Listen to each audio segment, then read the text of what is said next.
Okay, well, for anybody who doesn't know who one or both of us is or are, or whatever, my name's Leah Twitchell. I have a dog training business called Canine Movement Lab, and I'm here with my friend Joanne Frame, and she has a business called Hounds Connect, and she helps dog owners understand themselves better so that they have a better relationship with their dogs, because so often something we don't realize is that our own personal stress and emotions can sort of Hi, Nicola. actually get in the way of our relationship with our dogs.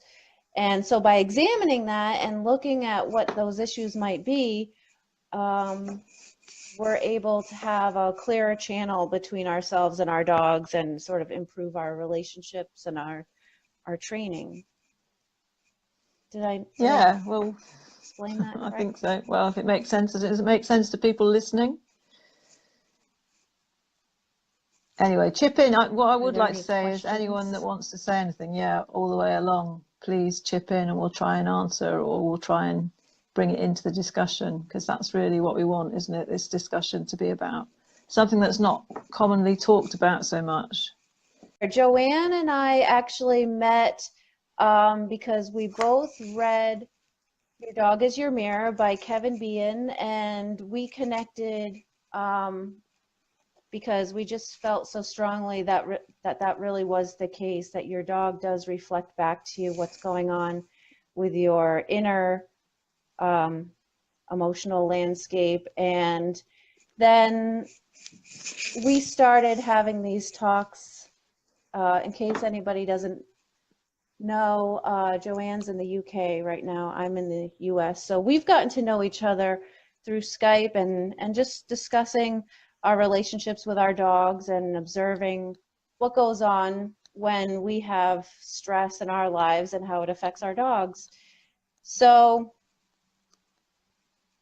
I guess I want to ask Joanne, what experiences in your own life led you to work with dogs and subsequently to focus on the owners? Okay.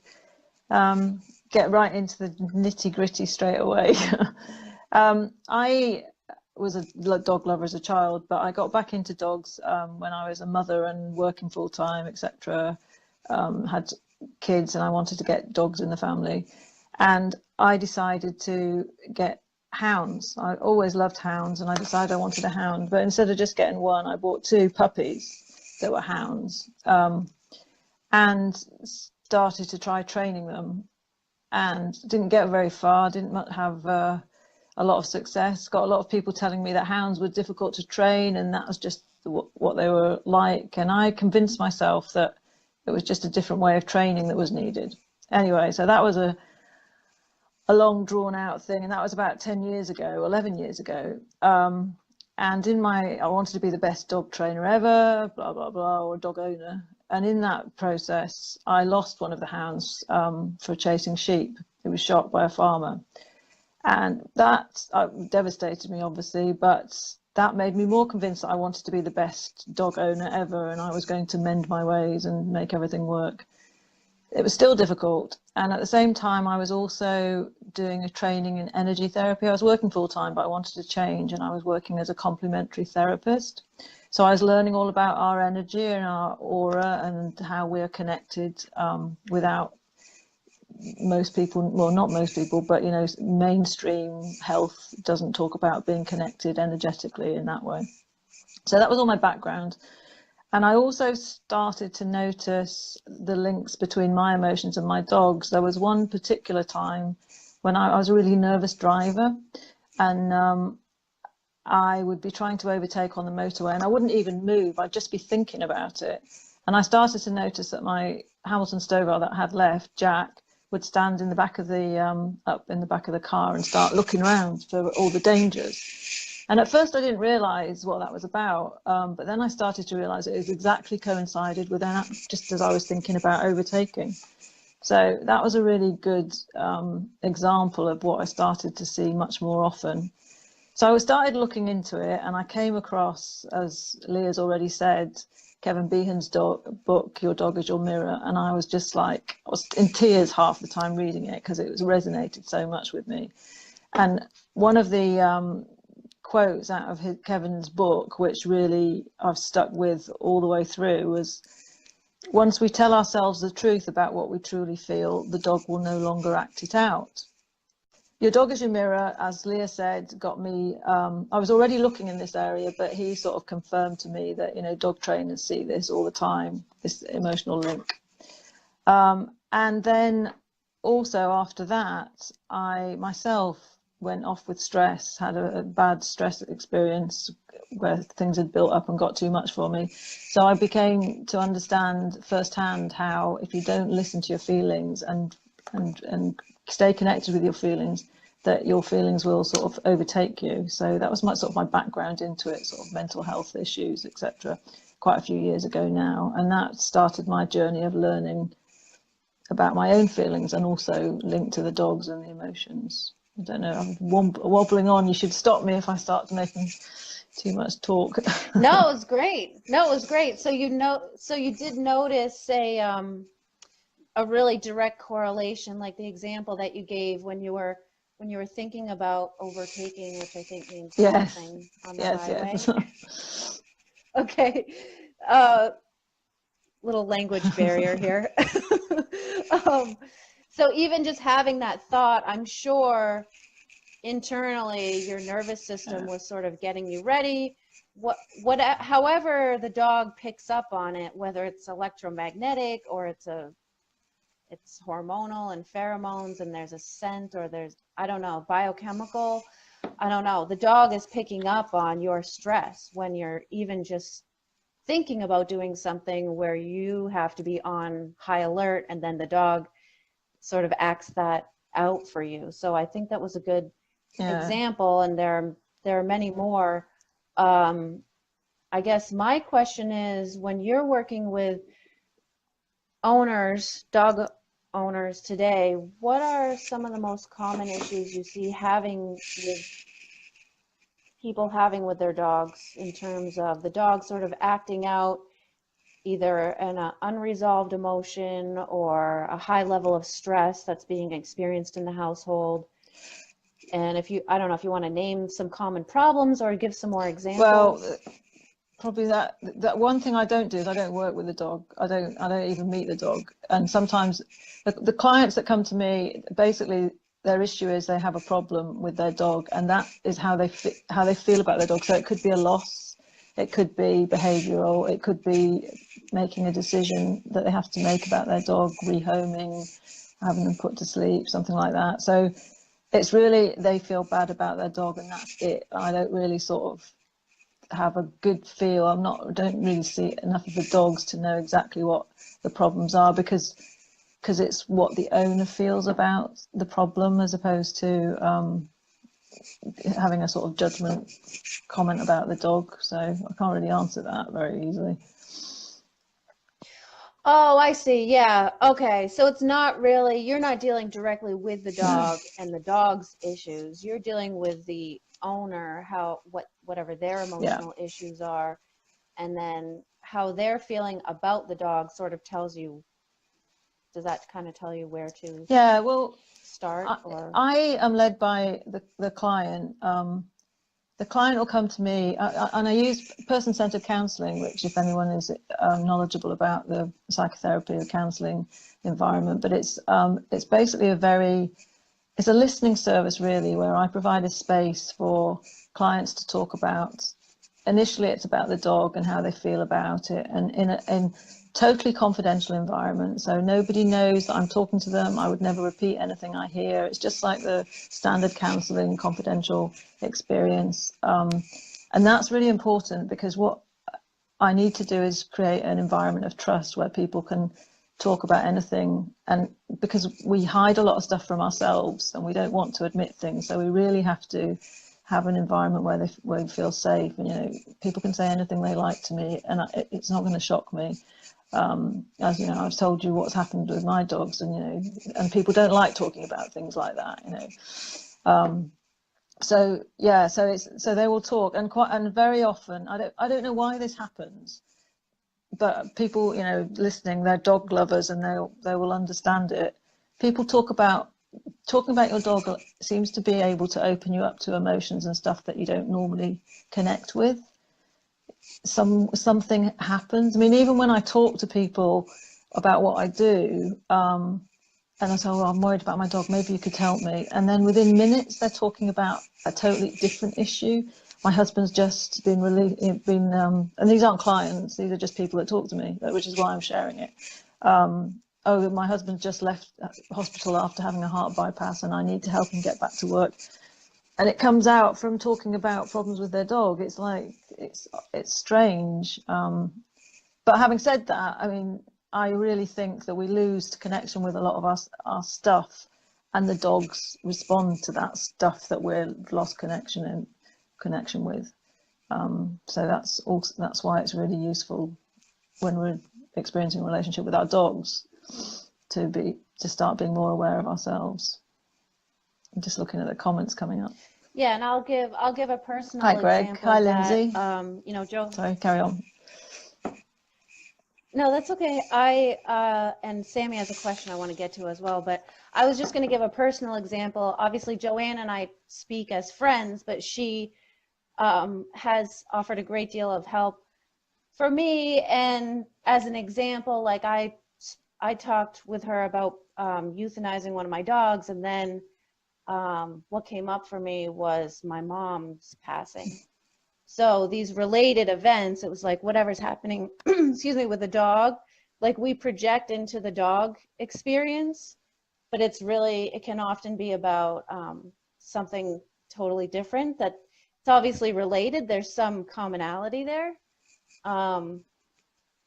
So yeah, that happens a lot. And I find that people do project so much into their dogs, and they'll be like, oh, I'm worried my dog is anxious about such and such, and it's really that like the person's really anxious, like I'm about to move, and so I'm like looking for signs that my dogs are really stressed out about the move, but actually I'm the one who's really stressed out and they are completely fine. Yeah.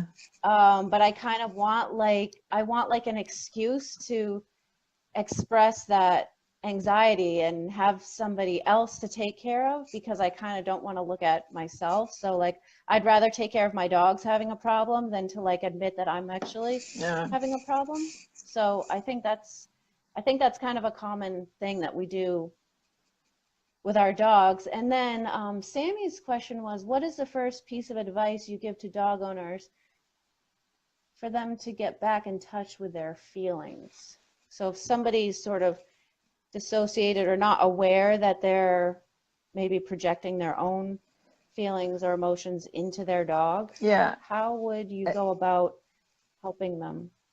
Well, first of all, they have to want to be helped. So I think I can personally say that if someone said to me, well, no, they have done. Dog trainers have said to me, I've been to a dog trainer who's told me that she can't do anything for my dog at the moment. She's too busy. And also she thinks I should take him to a homeopath for some herbal remedies. And I might be well advised to take some myself. So, and that's, that might be valid, and it probably is valid. And subsequently, I probably have done that, but it's not helpful. It doesn't help unless you're looking for it. That's what I'm trying to say. It's really difficult. I don't think I'm answering it very well, Sammy, but what I was gonna, because what the thing is, the things that I'm talking about, we've hidden them from ourselves. Maybe if I can give this example about my own, what I discovered and following natural dog training. And I had the Hamilton Stover. I'd lost his brother, as I said earlier on. I was determined to have a recall for this hound. I was going to be able to walk him off lead. And I was been working with natural dog training, which was really giving me some good results. We were in a field. I was with a friend that was a dog training behaviorist. She'd worked with me. I was showing her Kevin Behan stuff, and Jack was responding and running back to me. And she said to me at the time, she said, "That's amazing. I've never seen him be so switched on to you." I just think this is really going to work. And I should have been elated at that moment. But because I started noticing my feelings because of doing this stuff, the feeling I felt was sick in my stomach. And my feeling was, oh my God, if this dog wants to, if I've got to be responsible for this dog, I can't take the pressure. Oh my God, what am I going to do? And further on from that, I worked out that this was all keying into stuff that I'd had as a child with two younger brothers and sisters, always having to be the grown up and look after them and be responsible for them. And I didn't want it. I didn't want it anymore. And I didn't realize I had that trigger in me. And my belief is that the dog knows you've got it in you. Has got that trigger. They know that you don't really want them. You know, they can feel that conflict in you. And I think that's what causes us problems. But that's just my interpretation of what my experience is with my dogs. But that's how I feel it sort of manifests itself, with these things that you don't really know about yourself until you're in the position when you feel something, and you have to allow yourself to feel it and let it bubble up. And in a counselling environment where you're talking about things, you're encouraged to go with it, go with the feeling, not push it out. We're so good at pushing out the feelings and, oh no, I can't feel like that. I'll just work harder, or that sort of concept. I'm just seeing what Dawn's saying. Yeah, so I think you explained it quite well, actually, is that the first step is to just start observing. And a good way to do that is when you're working with your dog, and whether things are going well, as you know, in your example, you actually were getting the result that you thought you wanted, but then the feelings that came up were sort of in conflict with that result.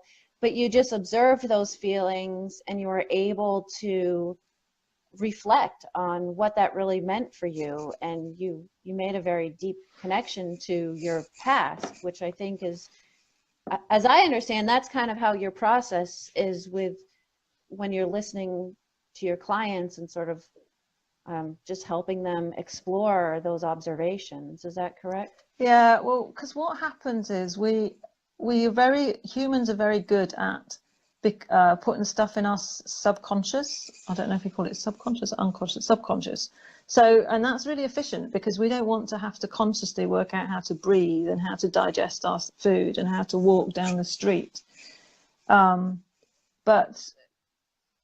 But we also put into our subconscious stuff that we don't want to think about ourselves. So we might learn that, you know, we might have been told as a child that we were naughty or we weren't good at something. So that becomes part of our belief system. Or there might be stuff that we don't want to remember. So there's loads of good reasons for putting stuff into subconscious and not be consciously aware of it. But then there is other stuff that as we get older, the belief patterns the distortions that we've got in our mind start to impact on us. And this isn't just about dog training, this is just about how we live our lives. And if we and I think what we tend to do is cut ourselves off from our emotions, don't let ourselves feel everything properly. So instead of feeling them, we react to them. So like, you know, when you lose your temper with your child or your dog, or you shout at them or something, that's when we're not actually noticing it bubble up until it shouts out. So I think I'm losing my train of thought. So what I'm trying to say is, so we have this is what happens to humans. We become fragmented. We don't understand ourselves totally. We don't see all our bits. Like the worrying about the dog coming back to me means I've got more responsibility. But the dog sees it. The dog sees the whole part of it, and they feel our emotions even if we're not fully connected with them, and respond to them depending on the temperament of the dog. Does that make sense? Yeah, I think that makes perfect sense to me. I think what you're touching on is that when we're not fully present in the moment, we're not able to sort of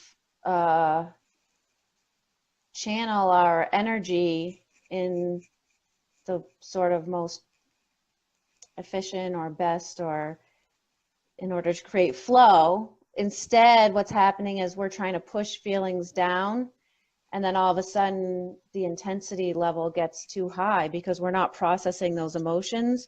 And then once that intensity reaches a certain level, we sort of then relive a past.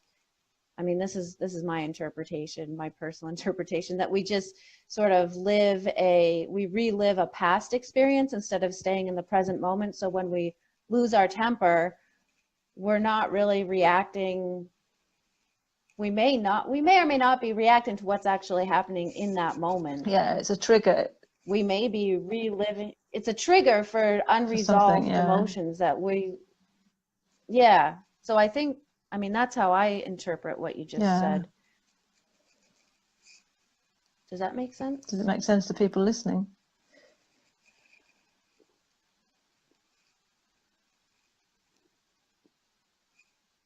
The other comment we had was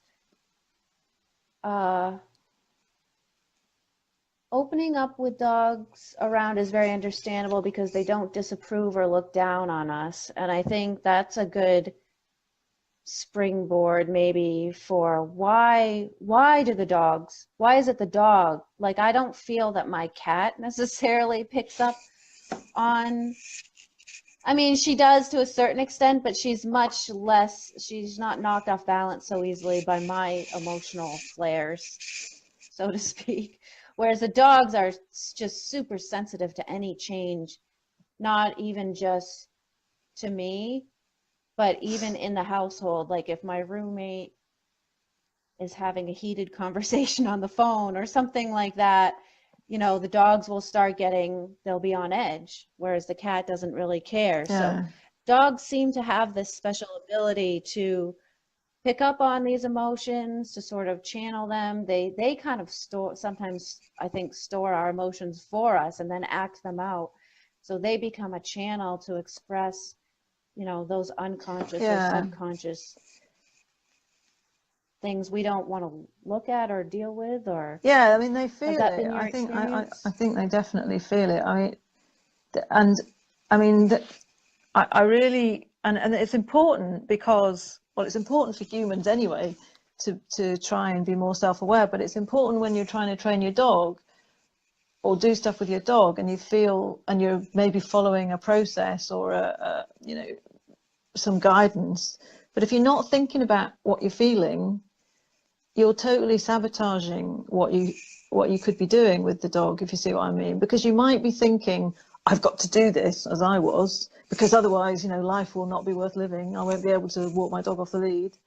That's not helpful if that's what the dog's getting, because that's what the dog's getting. The other day, I've got a lab who, according to the vet, is considered to be on the autistic scale, if you can believe that.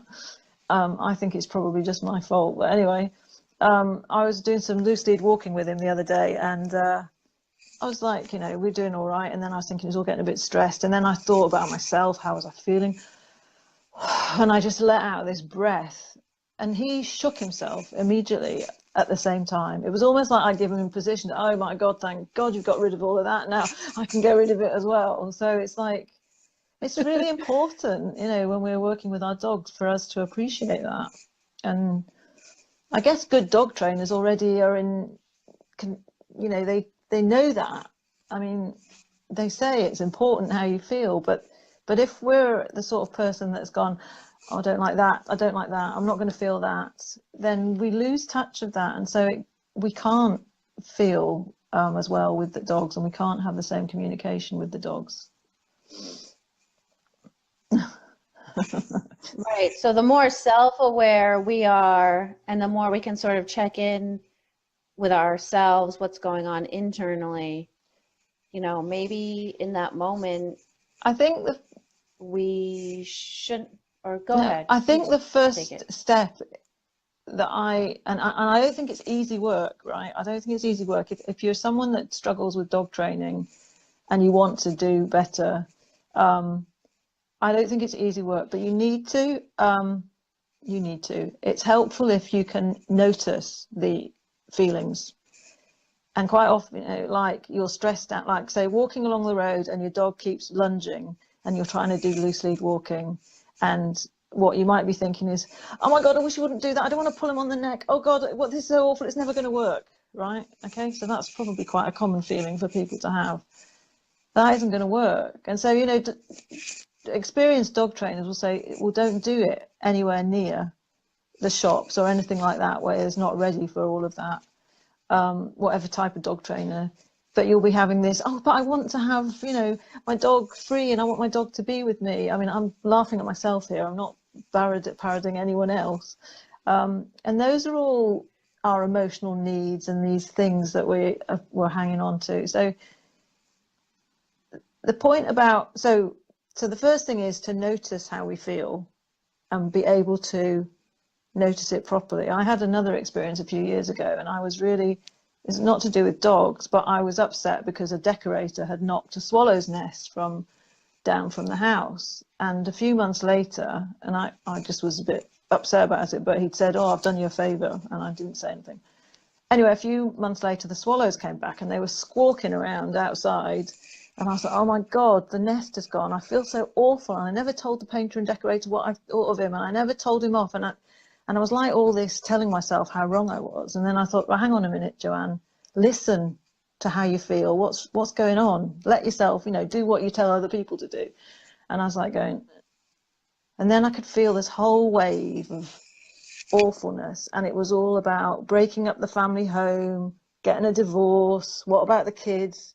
Nothing to do with the swallow. Well, the swallow started it, and then I was in tears. And so that trigger, so that emotion I was trying to push away, when I let it in, that's what it opened up. But it also allowed it to go quicker. So like, oh my God, that's really interesting. I think I'll blog about that, you know, because it was no longer held down. And really interesting on that story is the swallow actually came in the kitchen a few days later. They rebuilt their nest, they lived there again, and this swallow just came in. I had to take it back off the window ledge, and I was like, oh gee, thanks. so what, Oh my so what I'm gosh. saying about that is it's really easy to feel bad and go, oh, I'll have a chocolate, I'll have a cup of tea, I'll watch the telly, I'll have a glass of wine. You know, those are all, or I'll do something, I'll clean the house, or it's really easy to walk away from feeling bad, but it's much more effective to feel it and let it move on, but it's not easy. Sorry. That's really interesting. That's really interesting. No, my thing is definitely cleaning the house. I feel uncomfortable. Oh, it must be because the house is dirty.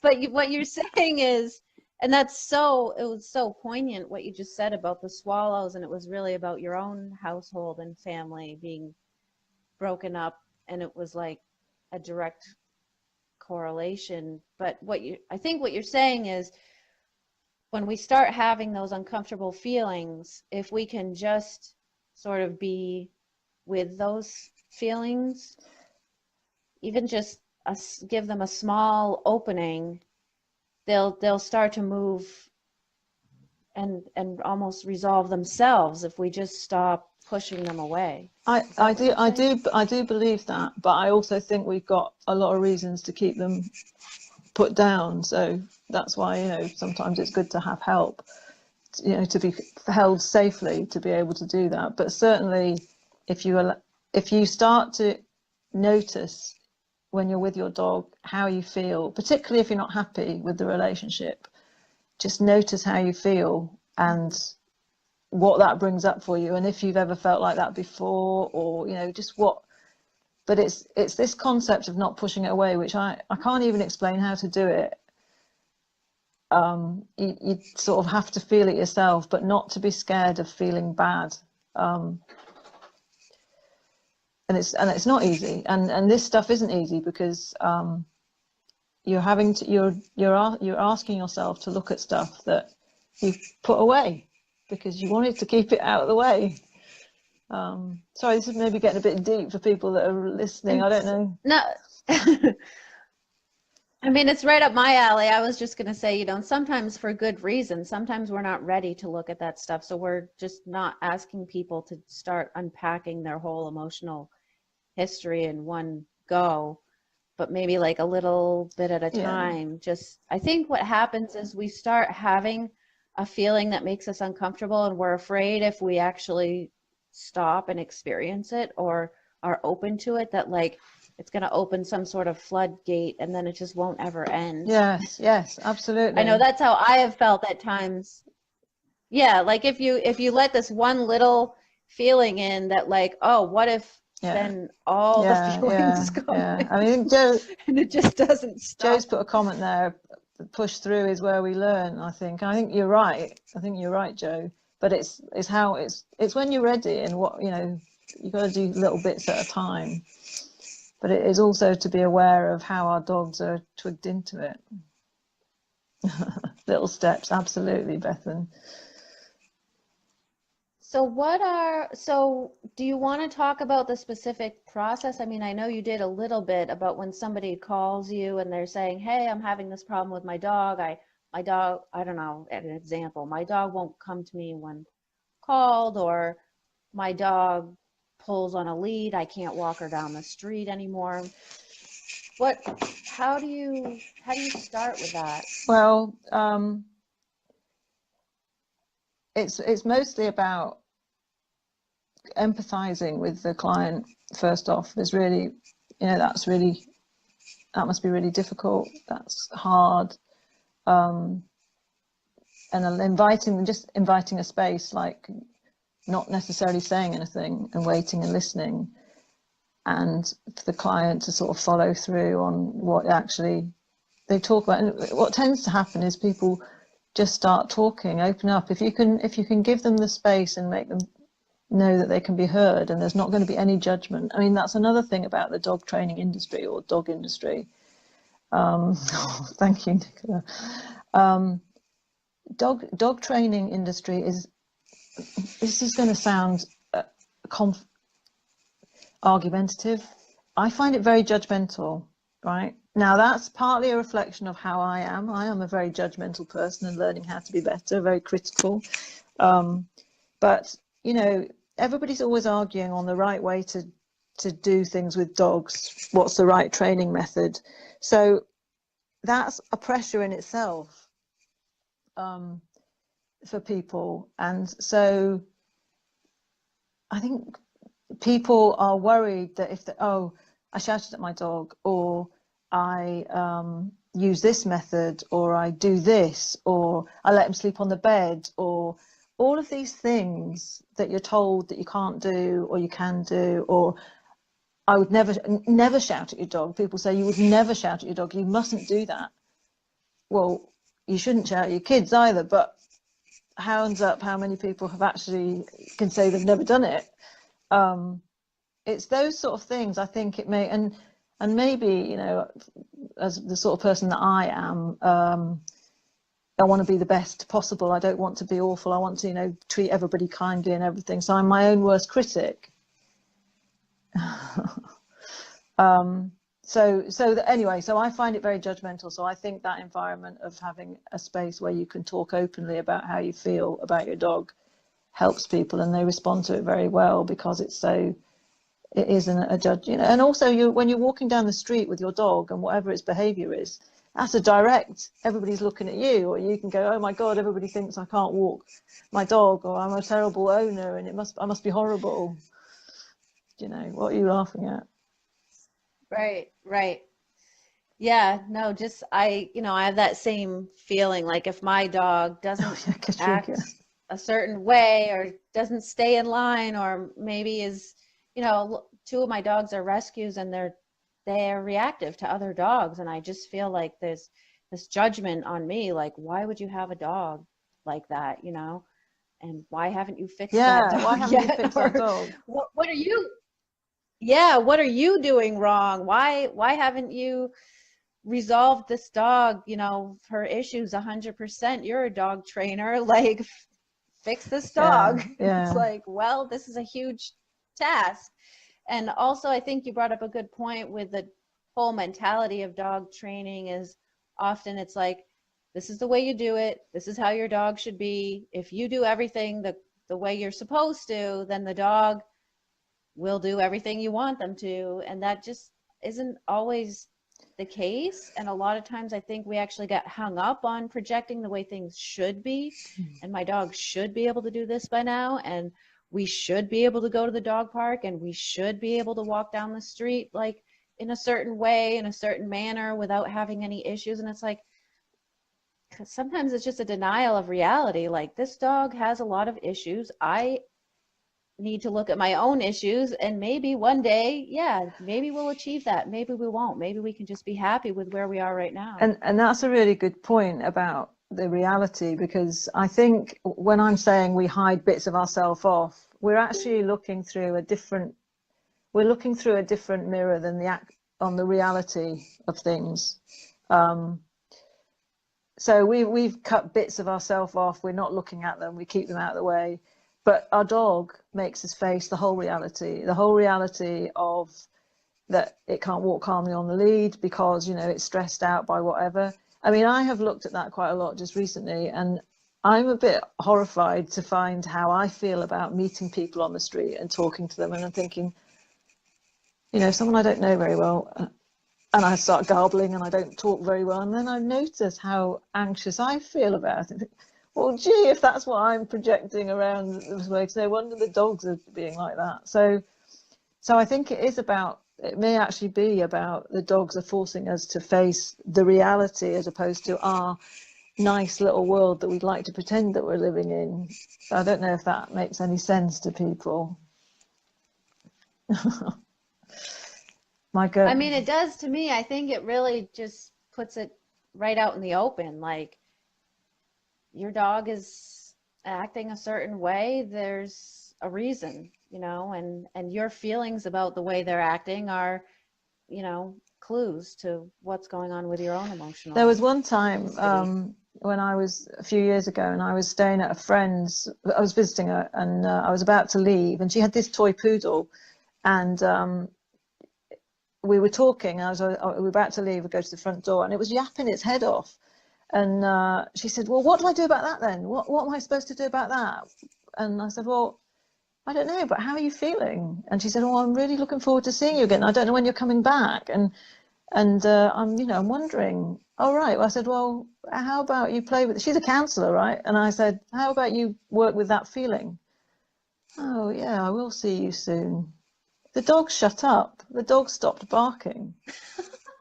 Well, I don't know what that was about, but wow, because I feel she was like all excited like that, and I'm the same. I get really excited about with something, and the dogs. You know, somebody comes to the door, and I'm going, "Oh my God, what is it? I'll get the dogs out of the way. I don't want them to run out the door." And they're all yapping their heads off. And if you go, another funny story. You know how my Labrador has a tendency to hump when he gets overexcited, and this was a few years ago. And I was sitting there quietly on my own with the dogs around me, and he was getting restless, and he was jumping, he was licking my ear, and he's moving around. And I was thinking, oh God, in a minute he's going to hump me. I don't want to push him off. And so I just went inside and went, how am I feeling? And I was thinking about someone I had a relationship with, and I was thinking about it. How did I feel? And I felt, oh God, I felt really awful. Well, he stopped. He just calmed down. He didn't hump me. He just lay down beside me. And it was almost like they can feel this stuff coming up in you, and they need to move it for you, whatever way is their method. And so, you know, when things, if you can do it in an environment where there's no danger, like your dog's not going to get run over, or, you know, if you're in your own house and they're doing something that irritates you, check in and see what's going on. You might find something out. You might not. Yeah, that's awesome. Yeah, so just by observing the internal, I call it the internal landscape, but it's really about being in touch with being embodied as opposed to being dissociated from your body and emotions. Yeah, and we're not. That's right. Yeah. Because we've got to get things done. Sorry, carry on. Oh yeah, we have to be productive. We don't have time to like sit and reflect on what's going on inside. I actually just took an embodiment workshop yesterday, which was so interesting. And I think little practices like that, taking time to develop our own self-awareness, that's like a good starting point and then go back to trying to achieve this certain thing with your Yeah. dog training. But Yeah. if you really are dissociated from your body, you can't feel your emotions, because that's the whole point of dissociating, is to Yeah. protect ourselves Yeah. from emotions that are overwhelming. And Sammy had a comment here, or a question. Do you find that when people start to bring their emotions and feelings to the surface, that their dogs and their relationship with the dog tends to improve? Well, you'd have to ask the clients, but the clients come back and they say they feel better about it, and they have made, but I haven't, you know, I don't observe the dogs. I don't have anything to do with the dogs, but the clients feel better about their dogs. That's all I can say. And I think they feel better about other things as well, not just the dogs. So I think so. Joe, Bethan's got, I'll just say, sorry, oh, go Bethan's ahead. got a comment No, go ahead. about your lab, Bethan. Oh, right, that was to Joe, and that's a humping you on the back. There's a stress reaction. Yeah, so there's another one, which is due to your anxiety, yeah, and a habit, definitely. And Nicola's saying, maybe dogs only see us, not the human projection of ourselves. Exactly. One thing that people talk about, natural dog training anyway, but you know, when you watch a homeless person walking around with their dog, they're not on the lead. They're not snapping reactively at people going past, are they? You know, they're just living. And I think that's right. There's all this projection stuff going on, who we want to be, and who we're pretending to be. And the dog, I think a homeless person wandering about is just existing. I mean, I can't speak for homeless people, but that's what you see with their dogs. They don't seem to have any handling problems, do they? No, they don't. They usually have the calmest, most well-behaved, perfect off-leash obedience. And And they then, sleep on their bed. you know, the rest of us are all like, yeah. Thank you, Nicola Cameron. Yeah, Sammy says they aren't pretending to be anyone. They're just going about their thing. Yeah, yeah. Yeah, and I will say also, just my own personal experience with a question that Sammy asked, you know, once I started sort of dealing with my own stuff instead of projecting all of it on my dogs, I noticed a huge difference in the way my dogs react to me, their general stress level. Like I said, we're moving. We've been in this house for 3 years. We're moving April 1st. I've already started packing up the house, packing up my closet, and I'm looking at my dogs like, shouldn't they be stressed out? Can't they tell that like this is a stressful situation? But like they're really not at all. And I think like I don't feel super stressed out, but I'm a little anxious. But I think since I've become more embodied and more self-aware, that like I'm able to sort of contain and deal with my emotions and not project them right away onto the dogs, and not use the dogs as like sort of an emotional sponge. So like it creates this kind of nice feedback loop, where before I was stuck in this feedback loop where like I was stressed out, I'd put it on the dogs, then the dogs were stressed out, they'd act out, which gave me even more reason, sort of like creating my own reality. Now I have a real reason to be stressed out because my dogs are acting out or fighting or reacting to everything. And now it's like the opposite. I've become more self-aware, more grounded, and able to channel my own emotions in healthy ways. So the dogs don't have to act that stuff out for me. That's my experience. Yeah. Nicola, your youngest dog always barks like mad when we start to leave the house. What's going on with you? Does it irritate you? Are you excited to go out? I don't know. That it is about what it means to yourself. Well, I was going to say also about the dogs having different behaviours. Another experience I've had, I had 3 dogs at the time: the lab I've got now, the Hammy, and also I had a trail hound. And another time when I was off ill, and it's a bit irritating. So anyway, with these 3 dogs, so all dogs are different. So you've got 2 dogs. I'm talking about these 3 dogs.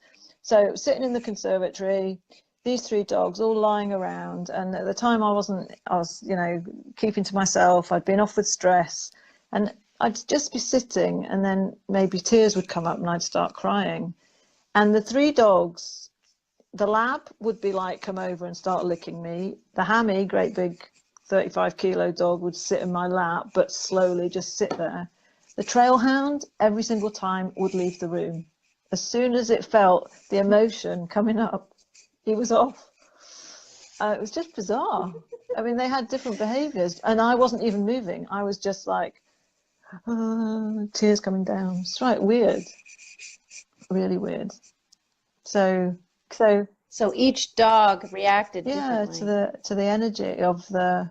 Kevin described it as energy. When your tears come, then you're letting go of a lot of energy, and that the dogs react to that. And another similar sort of thing about being upset.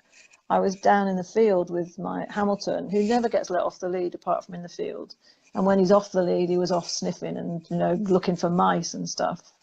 And and so on this particular occasion, he's off doing his sniffing, and I checked my phone. I'm not always on my phone when I'm with my dogs, but on this occasion, I was waiting for someone to come back to me about something. And I was devastated about the response I got. I was so upset. I'd been looking forward to this, and I was really upset. And I just was kneeling there on the ground. Next thing, the Hamilton was right up next to me. This hound that never ever comes back was right up next to me. And I'm sure he was reacting to that emotion. He was reacting to something. So then I thought, well, the recall's going to be easy. All you've got to do is walk along the road in tears and he'll never leave your side. What's that about? Oh. So anyway. Oh, interesting. Yeah. So that's really interesting. Yeah, Nicola. So is there a way that we can cultivate, is there a way that we can cultivate sort of good feelings and sort of project really nice things and sort of expect good things to happen? Or what is I'm just laughing at Nicola, quite funny, because I'm equally excited not at all to go to work.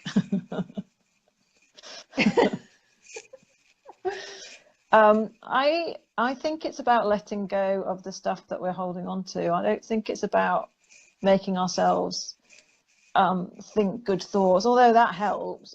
I think it's about,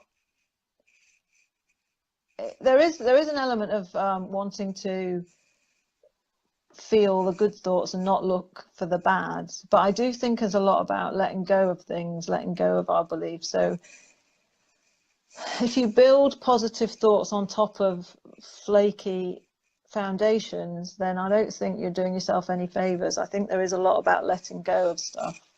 So if it feels uncomfortable, believe it's uncomfortable, feel the uncomfortable, let it go, and then, you know, and be aware of when you make yourself feel uncomfortable. I mean, if you wake up in the morning, and I've read other people do this, so it's not just me, and you go through this inventory of, oh no, I'm no good at this, I'm no good at this, I'm no good at that, I might as well stay in bed, I'm rubbish. You know, sometimes that hits you. And then realizing that actually that's just a feeling and it's not actually you. Could be to do what you've eaten, it could be to do with the fact that you went to bed late, but it will pass. This is all a bit, this isn't very scientific, and I'm not sure I'm explaining it very well, but the idea that you just to get more comfortable with how you feel and not be scared of how you feel, positive or negative. mm-hmm. It's easy to say. Right.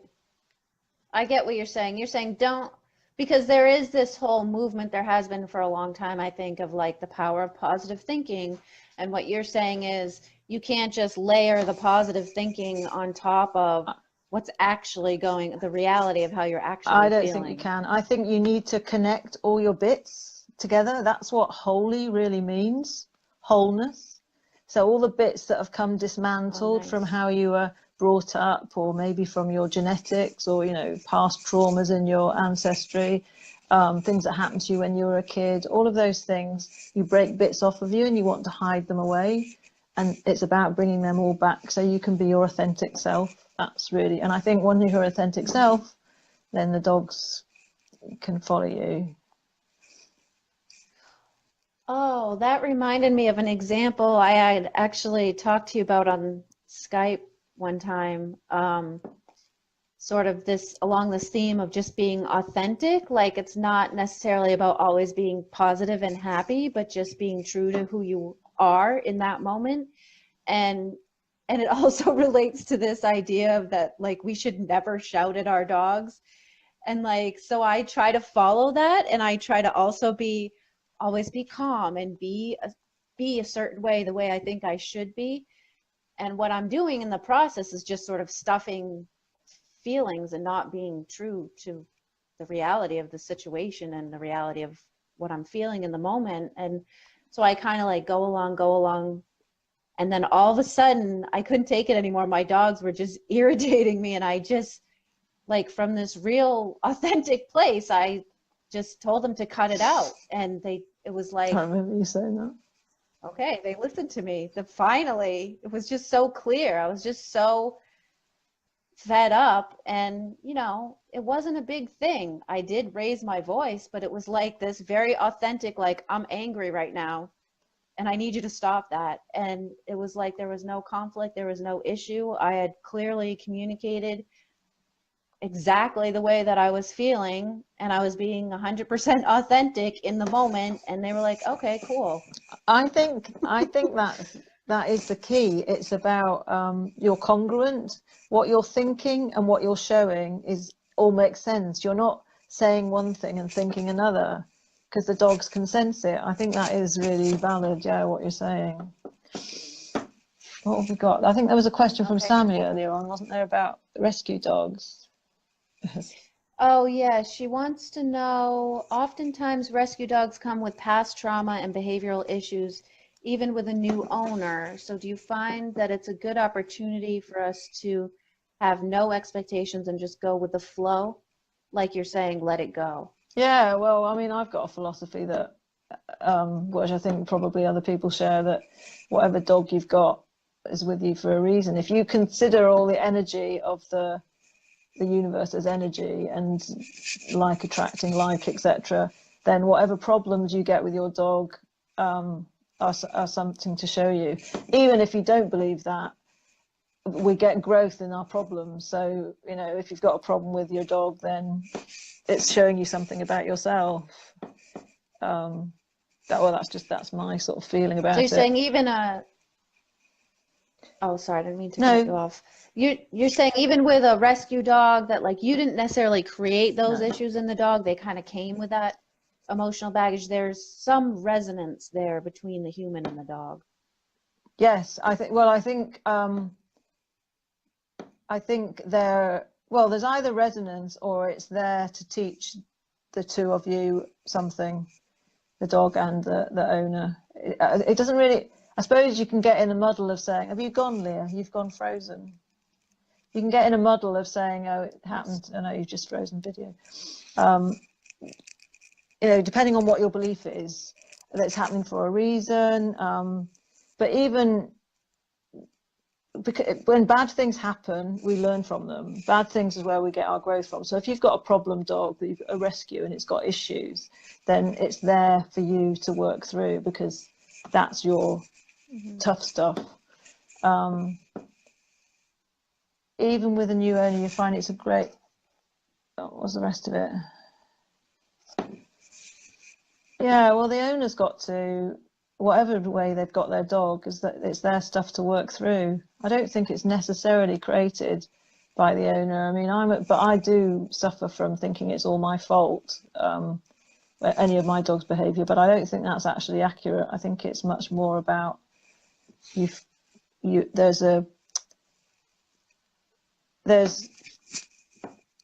what do I mean? You affect each other. We all affect each other. Yes. So that feedback, that emotional feedback. That's what I'm trying to say. Yeah. So you can change it. And so, like, for example, I was thinking about your questions earlier on when I was waiting for this call, and I feel if someone's got, only speaking from my own experience, people don't necessarily want to hear this, but I feel if someone's struggling with their dog and they can't get them to do what they want them to do, then it's because there's a conflict in me. There's something in me, like the recall business with the hound, that's stopping me getting what I want.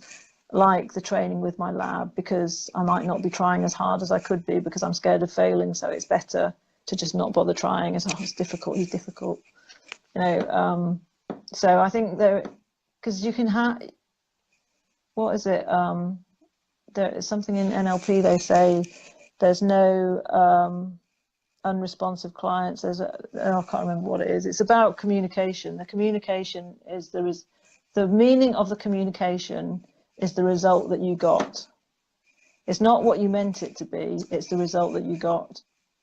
That's what the meaning of the communication is. Does that make sense?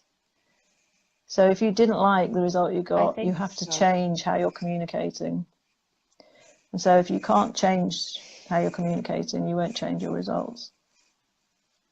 I'm getting a bit sort of, I'm starting. Okay, great. I think it's too late. I think I'm starting to make a lot of. Yeah, no, we need to wrap it up because we've been on for an hour. But I think, you know, and there are some other questions that we can address in the comments, or, you know, we can do this again and have another discussion. Yeah, no, that'd be good. But I think, you know, this is kind of a good place to actually wrap up, because I think we hit on all the points that I personally wanted to make and was interested in hearing from you. I think, do you want to just make sort of a closing statement? Yeah, or no, one last I was just looking to point see if you want to make?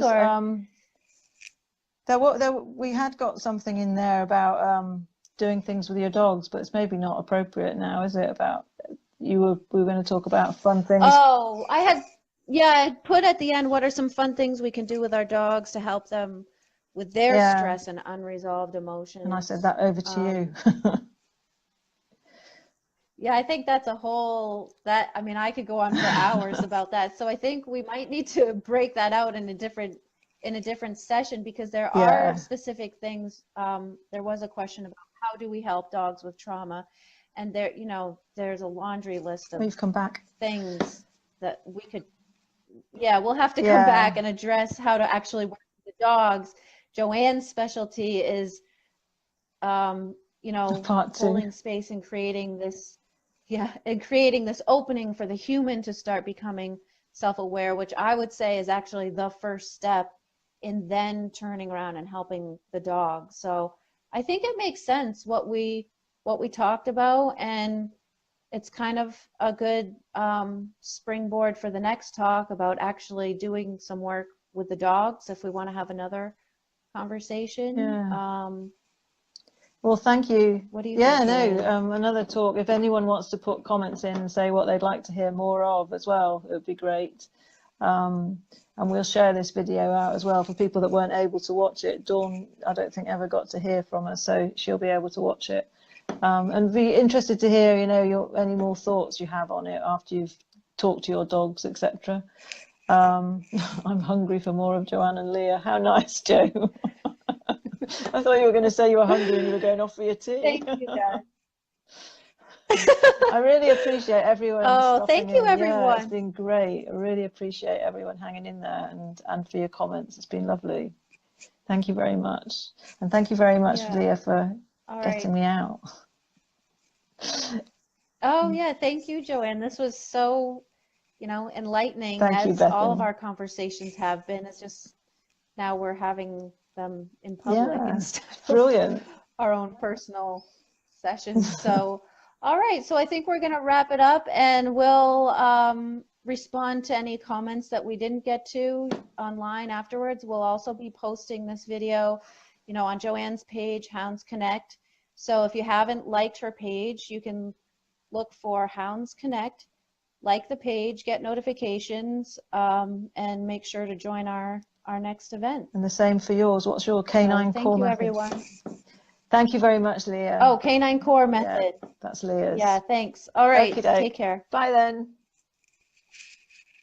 Bye.